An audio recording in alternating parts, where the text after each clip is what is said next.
Hey gang, who wants to read a story? This one is Percy Jackson and the Olympians. Hope you like it. I'll read as much as I can, because I'm tired. It's a sleepy night and time for bed when Daddy's feeling tired. So this is what we're reading. Percy Jackson and the Olympians.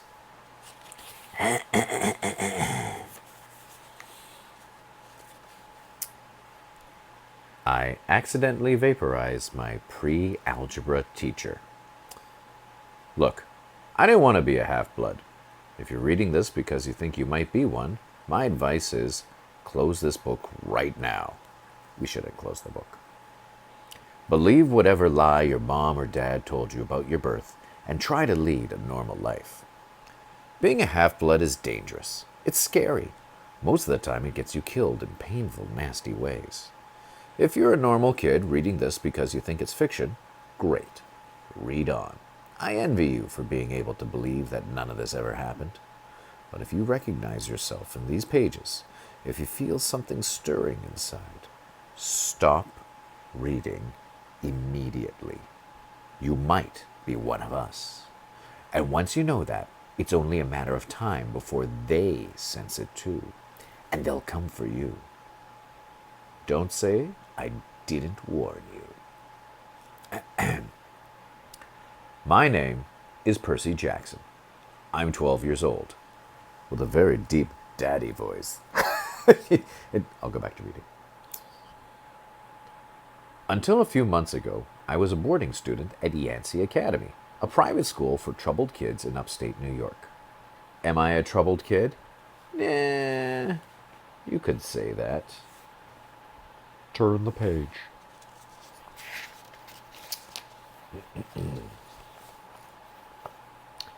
I could start at any point in my short, miserable life to prove it, but things really started going bad last May when our sixth grade class took a field trip to Manhattan. 28 mental case kids and 2 teachers on a yellow school bus heading to the Metropolitan Museum of Art to look at ancient Greek and Roman stuff. I stumbled over that word. Whatever. Just keep going, kids. Keep reading. Now, I know it sounds like torture. Most Yancey field trips were. But Mr. Brunner, our Latin teacher, was leading this trip, so I had hopes. Mr. Brunner was this middle-aged guy in a motorized wheelchair. He had thinning hair and a scruffy beard and a frayed tweed jacket, which always smelled like coffee. You wouldn't think he'd be cool, but he told stories and jokes and let us play games in class. He also had this awesome collection of Roman armor and weapons, so he was the only teacher whose class didn't put me to sleep. I hoped the trip would be okay. At least I hoped that for once I wouldn't get in trouble. Boy, was I wrong. See, bad things happen to me on field trips. Like at my 5th grade school when we went to the Saratoga battlefield. I had this accident with a Revolutionary War cannon. I wasn't aiming for the school bus, but of course I got expelled anyway. And before that, at my 4th grade school, when we took a behind-the-scenes tour of the Marine World shark pool, I sort of hit the wrong lever on the catwalk and our class took an unplanned swim. And the time before that, well, you get the idea. This trip, I was determined to be good. All the way into the city, I put up with Nancy Bobafit, the freckly, red-headed kleptomaniac girl, hitting my best friend Grover in the back of the head with chunks of peanut butter and ketchup sandwiches. Gross. Grover was an easy target. He was scrawny. He cried when he got frustrated. He must have been held back several grades because he was the only 6th grader with acne and the start of a wispy beard on his chin. On top of all that, he was crippled. He had a note excusing him from PE for PE is physical education, by the way. He had a note excusing him from PE for the rest of his life because he had some kind of muscular disease in his legs. He walked funny, like every step hurt him, but don't let that fool you. You should have seen him run when it was enchilada day in the cafeteria. Anyway, Nancy Bobofit was throwing wads of sandwich that stuck in his curly brown hair, and she knew I couldn't do anything back to her because I was already on probation. The headmaster had threatened me with death by in-school suspension if anything bad, embarrassing, or even mildly entertaining happened on this trip. "I'm gonna kill her," I mumbled. Grover tried to calm me down. "It's okay. I like peanut butter." He dodged another piece of Nancy's lunch. "That's it." I started to get up, but Grover pulled me back to my seat. "You're already on probation," he reminded me. "You know who'll get blamed if anything happens." Looking back on it, I wish I'd decked Nancy Bobofit. Is it Bobofit or Bobofit? We'll never know. Looking back on it, I had wished I'd decked Nancy Bobofit right then and there. In school, suspension would have been nothing compared to the mess I was about to get myself into. Mr. Brunner led the museum tour. He rode up front in his wheelchair, guiding us through the big, echoey galleries, past marble statues and glass cases full of really old black and orange pottery. It blew my mind that this stuff had survived for 2,000, 3,000 years. He gathered us around a 13-foot-tall stone column with a big sphinx on the top and started telling us how it was a grave marker, a stele for a girl about our age. He told us about the carvings on the sides. I was trying to listen to what he had to say because it was kind of interesting, but everybody around me was talking. And every time I told them to shut up, the other teacher chaperone, Mrs. Dodds, would give me the evil eye. Mrs. Dodds was this little math teacher from Georgia who always wore a black leather jacket, even though she was 50 years old. She looked mean enough to ride a Harley right into your locker. She had come to Yancey halfway through the year when our last math teacher had a nervous breakdown. From her first day, it's Mrs. Dodds, her first day. Boy, that would be a mistake. Let's try that again. From her first day, Mrs. Dodds loved Nancy Bobofit and figured I was devil spawn. She would point her crooked finger at me and say, "Now, honey," real sweet, and I knew I was gonna get after-school detention for a month. One time, after she'd made me erase answers out of old math workbooks until midnight, I told Grover I didn't think Mrs. Dodds was human.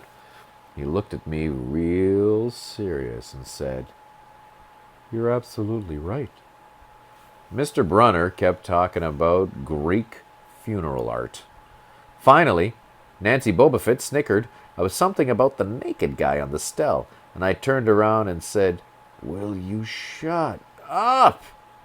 It came out louder than I meant it to. The whole group laughed. Mr. Brunner stopped his story. "Mr. Jackson," he said, "did you have a comment?" My face was totally red. I said, "No, sir." Mr. Brunner pointed to one of the pictures on the stele. "Perhaps you'll tell us what this picture represents." I looked at the carving and felt a flush of relief because I actually recognized it. That's Kronos eating his kids, right?" "Yes," Mr. Brunner said, obviously not satisfied. "And he did this because..." Well, I racked my brain to remember. Kronos was the king god and... "God?" Mr. Brunner asked. "Titan," I corrected myself. "And he didn't trust his kids, who were the gods, so Kronos ate them, right? But his wife hid baby Zeus and gave Kronos a rock to eat instead, and later when Zeus grew up, he tricked his dad, Kronos, into barfing up his brothers and sisters." "Ew," said one of the girls behind me. "And so there was this big fight between the gods and the Titans," I continued. "And the gods won." Some snickers from the group. Behind me, Nancy Bobofit mumbled to a friend, "Like we're gonna use this in real life. Like it's gonna say on our job application, 'Please explain why Kronos ate his kids.'" "And why, Mr. Jackson?" Brunner said. To paraphrase Miss Bobafett's excellent question, does this matter in real life? Busted, Grover muttered. Shut up, Nancy hissed, her face even brighter red than her hair. At least Nancy got packed too. Mr. Brunner was the only one who ever caught her saying anything wrong. He had radar ears. I thought about his question and shrugged. I don't know, sir. I see. Mr. Brunner looked disappointed. Well, have credit, Mr. Jackson. Zeus did indeed feed Cronus a mixture of mustard and wine, which made him disgorge his other 5 children, who, of course, being immortal gods, had been living and growing up completely undigested in the Titan's stomach. The gods defeated their father, sliced him to pieces with his own scythe, and scattered his remains in Tartarus, the darkest part of the underworld. On that happy note, it's time for lunch. Mrs. Dodds, would you lead us back outside? The class drifted off, the girls holding their stomachs, the guys pushing each other around and acting like doofuses. Grover and I were about to follow when Mr. Brunnet said... Mr. Brunnet? Who's Mr. Brunnet? That's Mr. Brunner. Look at, see, right there. It says Mr. Brunner. Grover and I were about to follow when Mr. Brunner said, Mr. Jackson. I knew what was coming. I told Grover to keep going. Then I turned toward Mr. Brunner. Sir? Mr. Brunner had this look that wouldn't let you go. Intense brown eyes that could have been 1,000 years old and had seen everything. You must learn the answer to my question, Mr. Brunner told me. About the Titans? About real life and how your studies apply to it. Oh. What you learn from me, he said, is vitally important. I expect you to treat it as such. I will accept only the best from you, Percy Jackson. I wanted to get angry. This guy pushed me so hard. I mean, sure, it was kind of cool on tournament days when he dressed up in a suit of Roman armor and shouted, "What ho!" and challenged us, sword point against chalk, to run to the board and name every Greek and Roman person who had ever lived, and their mother, and what god they worshipped. But Mr. Brunner expected me to be as good as everybody else, despite the fact that I have dyslexia and attention deficit disorder, and I had never made above a C- in my life. No, he didn't expect me to be as good. He expected me to be better, and I just couldn't learn all those names and facts, much less spell them correctly. I mumbled something about trying harder, while Mr. Brunner took one long, sad look at the stele, like he'd been at this girl's funeral. He told me to go outside and eat my lunch.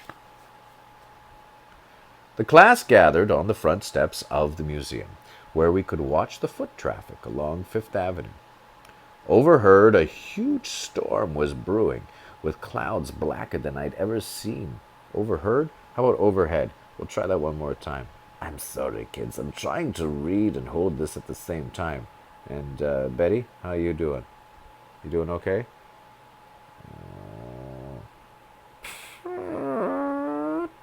Smelly dog fart.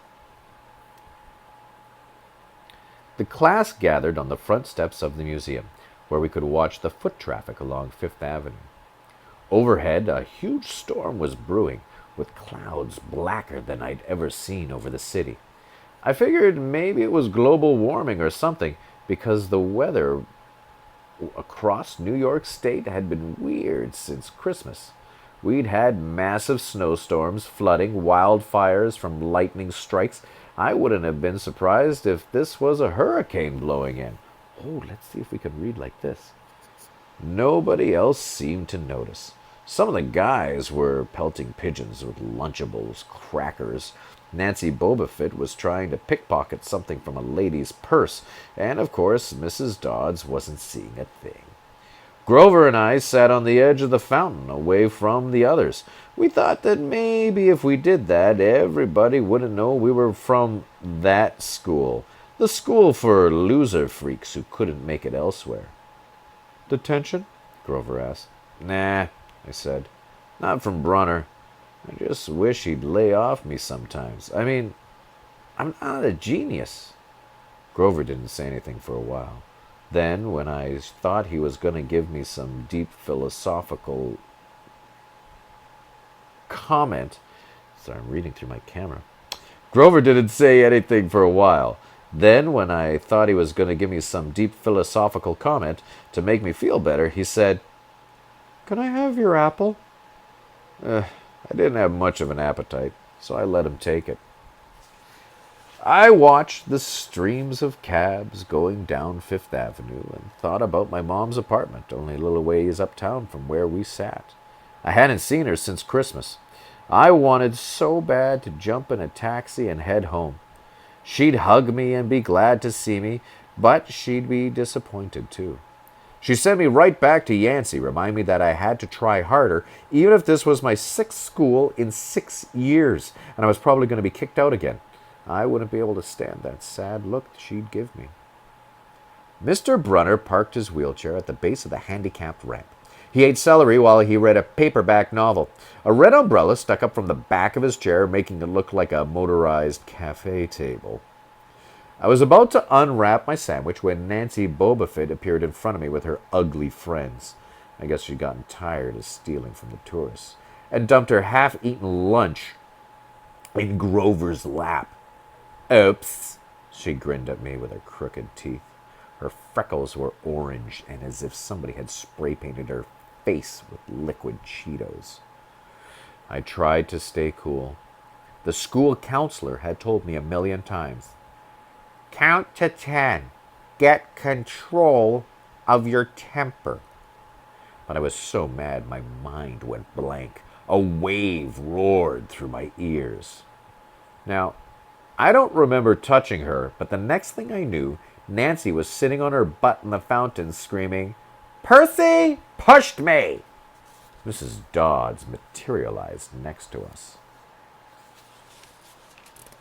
Some of the kids were whispering, "Did you see the water? Like it grabbed her."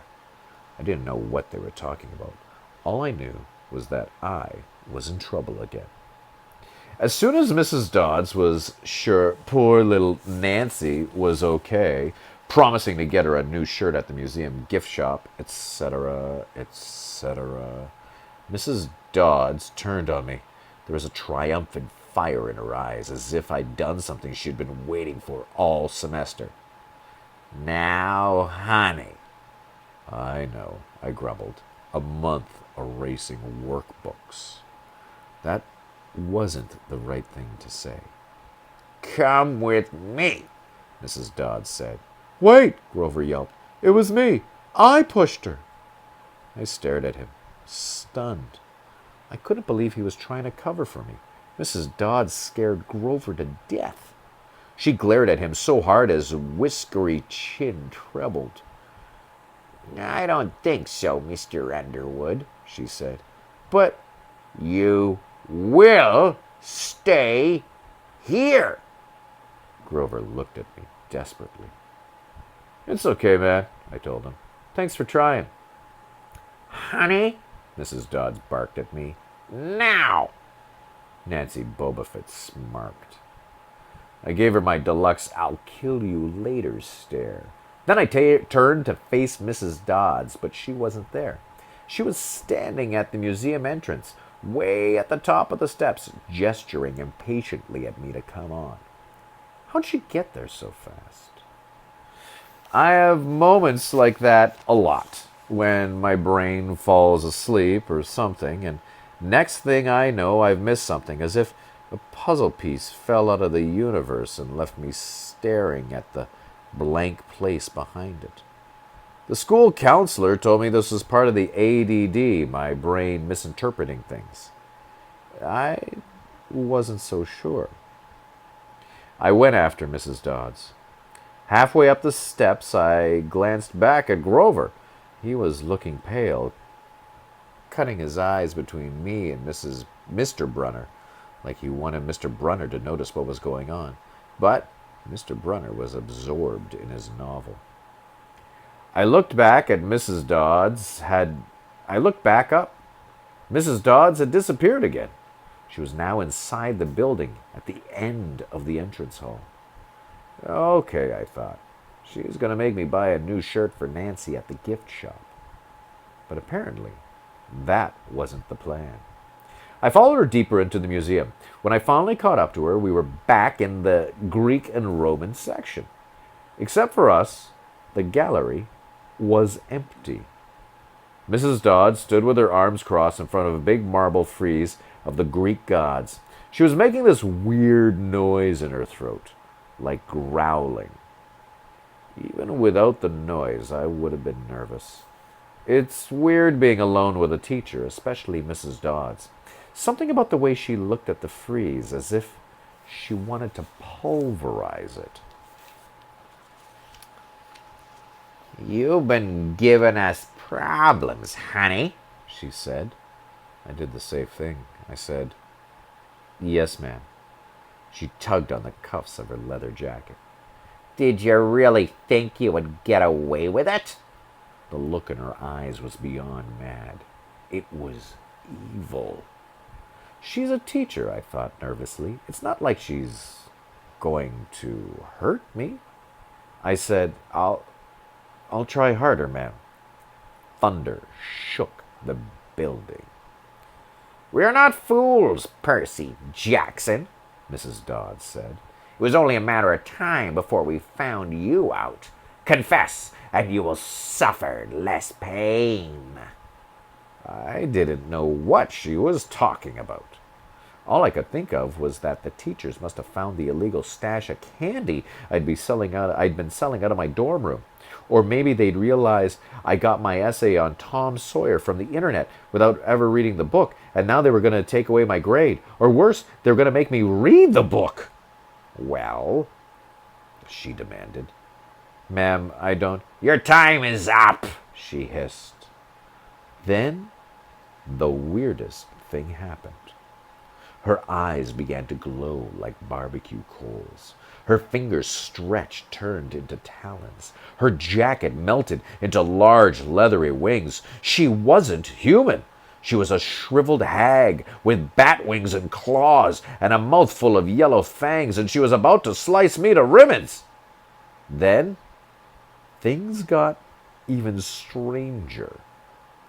Mr. Brunner, who'd been out in front of the museum a minute before, wheeled his chair into the doorway of the gallery, holding a pen in his hand. "What ho, Percy!" he shouted, and tossed the pen through the air. Mrs. Dodds lunged at me. With a yelp, I dodged and felt talons slash the air next to my ear. I snatched the ballpoint pen out of the air, but when it hit my hand, it wasn't a pen anymore. It was a sword, Mr. Brunner's bronze sword, which he always used on tournament day. Mrs. Dodds spun toward me with a murderous look in her eyes. My knees were jelly. My hands were shaking so bad I almost dropped the sword. She snarled, "Die, honey!" and she flew straight at me. Absolute terror ran through my body. I did the only thing that came naturally. I swung the sword. The metal blade hit her shoulder and passed clean through her body, as if she were made of water. Mrs. Dodds was a sandcastle in a power fan. She exploded into yellow powder, vaporized on the spot, leaving nothing but the smell of sulfur and a dying screech and a chill of evil in the air, as if those two glowing red eyes were still watching me. I was alone. There was a ballpoint pen in my hand. Mr. Brunner wasn't there. Nobody was there but me. My hands were still trembling. My lunch must have been contaminated with magic mushrooms or something. Had I imagined the whole thing? I went back outside, and it started to rain.